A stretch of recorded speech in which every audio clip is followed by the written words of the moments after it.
Video 7. El diezmo, un fraude religioso. Continuación.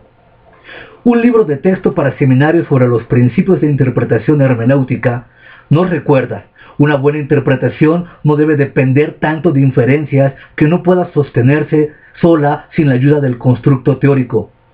Nuestra teoría de la situación histórica que controló nuestra lectura del texto, o el texto mismo sugirió la teoría. Pertinente para este capítulo es la conclusión común de que el Dios Altísimo de Melquisedec tiene que ser Jehová. ¿Descansa en sólidas pruebas históricas o descansa en las ideas preconcebidas de que los intérpretes y comentaristas les gustaría que eso significara? Además, sería erróneo usar la aplicación típica de Hebreos 7 para cambiar el significado histórico de Génesis 14. Para comprender correctamente Génesis capítulo 14, es extremadamente importante entender que Dios Altísimo o Dios el Altísimo, hebreo el Elohim, era una designación cananea común para Baal y hasta para su padre El. Nuevamente, ni la estructura de la oración ni el contexto requieren esta identificación para señalar exclusivamente a Yahvé o a Jehová.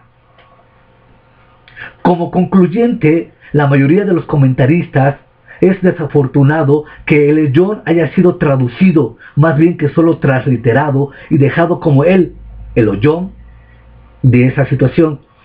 Este error confunde fácilmente al lector y le insta a llegar a la conclusión de que no es evidente en la frase misma, aunque un lector cananeo casual identificaría rápidamente y sin ningún problema la frase como El y Baal. Un lector occidental contemporáneo llegaría a la conclusión de que el término identifica a Jehová de los ejércitos o a Yahvé, el Señor de las huestes celestiales. Un problema comparable ha sido eliminado por los traductores bíblicos que prudentemente han decidido conservar el nombre Baal en vez de traducirlo como Señor. El diccionario destacado Funces y Bible Dictionary comenta sobre el nombre Elohim, diciendo: los fenicios llamaban así a su dios principal, según Sansonovold en Ebed Prey, en un evento sin duda a partir de una primera revelación primitiva. El Elohim podría traicionar a Melquisedec como ignorante de Yahvé. Primero, Melquisedec no conocía a Dios como Yahvé, es decir, Señor o Jehová. Es importante reconocer que Melquisedec se llamó a sí mismo sacerdote de Elohim, el Dios Altísimo, de los versículos 18 y 20, y no sacerdote de Yahvé.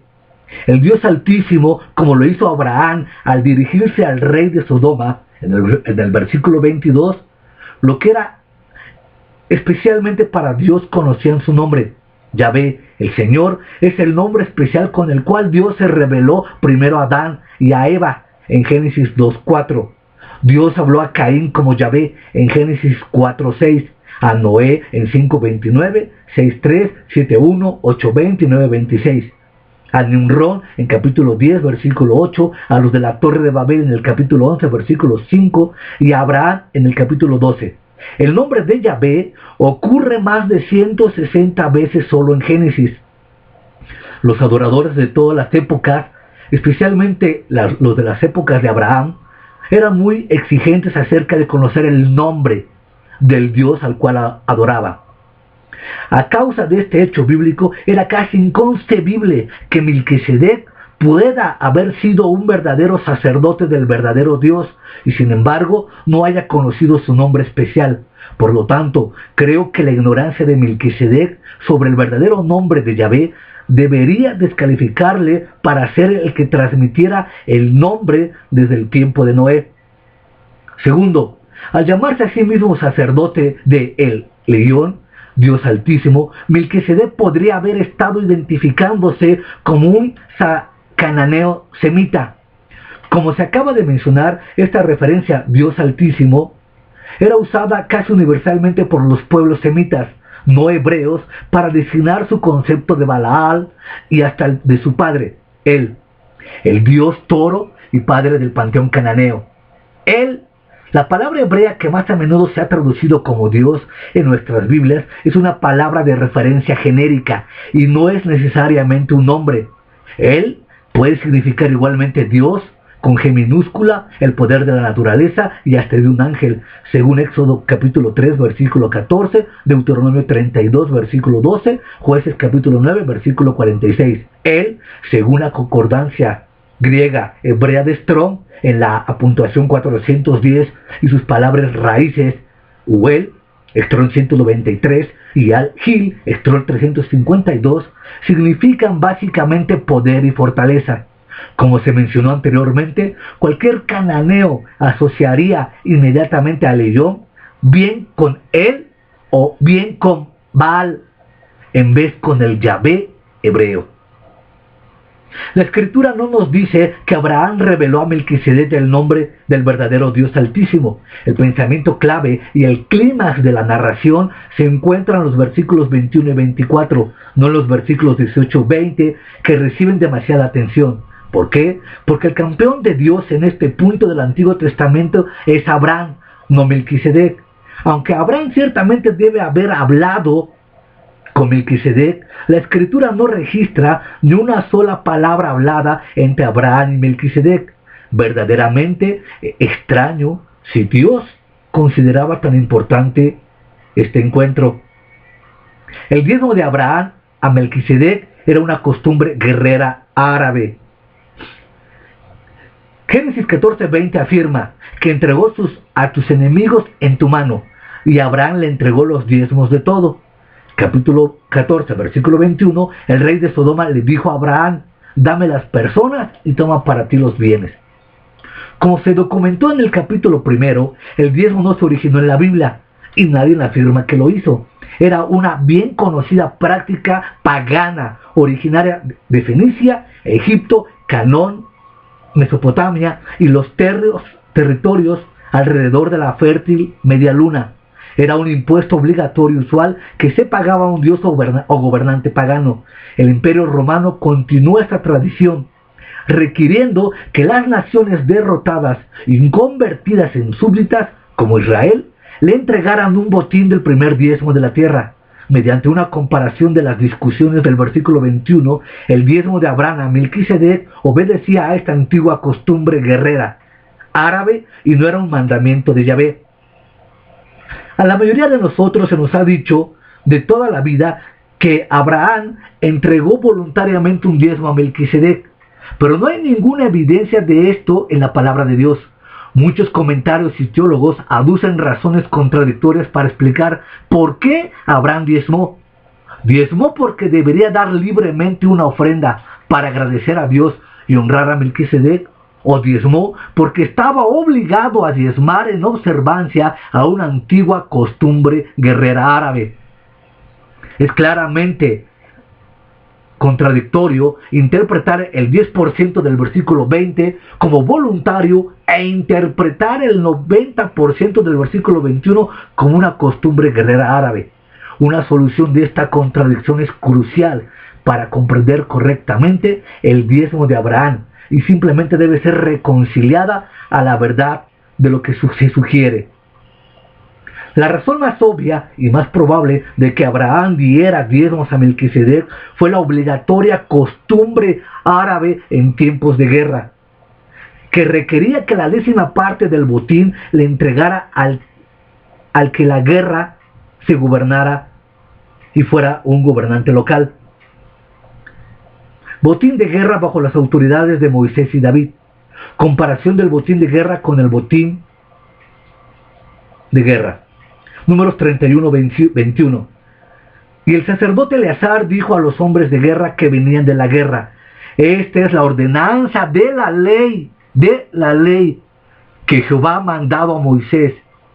Los versículos 22 y 25 discuten los ritos de purificación de los despojos y de las personas después de la batalla del versículo 19. Números 31-25. Y el Señor habló a Moisés diciendo. Los versículos 25 y 54 discuten la división de los despojos después de la batalla. Números 31-27. Y partirás por mitades el botín entre los que pelearon. los que salieron a la guerra y toda la congregación. Números 31-28, y apartarás para Jehová el tributo de los hombres de guerra que salieron de la guerra de 501, uno entre 500 de la mitad, uno entre 10,000, 0.1% para los sacerdotes. Números 31-29, de la mitad de ellos lo tomarás y darás al sacerdote Eleazar la ofrenda de Jehová.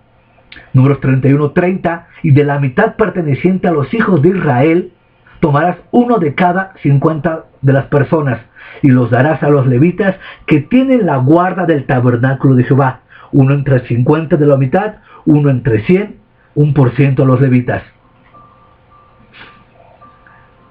Pero, apuntamos, Abraham renunció a sus derechos bajo la ley tradicional y devolvió el 90%.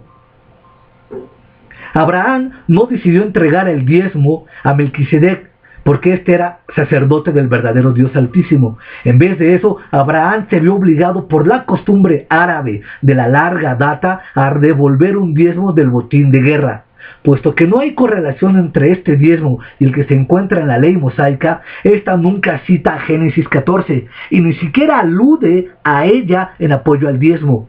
Esto es extraño en verdad, pues la mayoría de los modernos defensores del diezmo ignoran la ley como fundamento. Van primero a Melquisedec y luego regresan a Levítico 27 y Malaquías 3 para buscar dinero en vez de alimento. Además, predican el diezmo y a Melquisedec de Génesis 14 en vez del más peligroso Melquisedec de Hebreos 7. Algunos creen que este pasaje demuestra que el diezmo es un mandamiento para la iglesia del Nuevo Testamento porque existió antes de la ley, del mismo modo que el matrimonio existía antes de dicha ley. Pero esta comparación no es válida. El matrimonio precedió a la ley, fue incluido en ella y también fue repetido después de la ley. Sin embargo, el diezmo, la observancia del sábado, la circuncisión y los alimentos impuros también precedieron a la ley. Fueron incluidos en ella, pero no les fueron repetidos después del Calvario, como mandamientos para la iglesia cristiana. El diezmo del botín de guerra de Abraham se resume en los siguientes puntos. 1. No era un mandamiento del Señor, sino la observancia de una costumbre pagana común. 2. No era de sus propiedades personales, sino solo de los despojos de guerra a incrédulos. 3. No era un botín del diezmo mosaico de la Tierra Santa, devolvió el 100% a los cananeos. 4. No era un medio para enriquecerse por medio de la observancia de las leyes árabes. 5. No fue citado para apoyar el diezmo de los hebreos o de los cristianos. 6. No era una condición para recibir las bendiciones de Dios prometidas por la fe en los capítulos cercanos. 7. No era para que el Señor de Abraham, Yahvé, sino un para sacerdote pagano que no conocía ni adoraba al Dios como Señor. Probablemente Melquisedec adoraba a Baal como Dios altísimo y poseedor del cielo y de la tierra.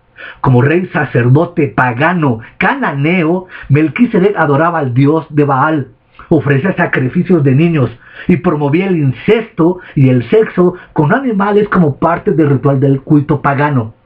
Al entregar este tributo obligatorio, es desafortunado que el diezmo impuesto por Abraham y pagado haya sido usado para promover tales pecados. Hasta aquí, en la primera referencia de una interpretación histórica, nos damos cuenta las diferencias graves que existen entre la aplicación del diezmo en Abraham, su contextualización y su interpretación a esta edad moderna. Nos damos cuenta las claras violaciones que se hacen al momento de pretender explicar el diezmo de Abraham y someterlo a la luz del Nuevo Testamento. En el siguiente video continuaré con la línea histórica del diezmo en el Antiguo Testamento.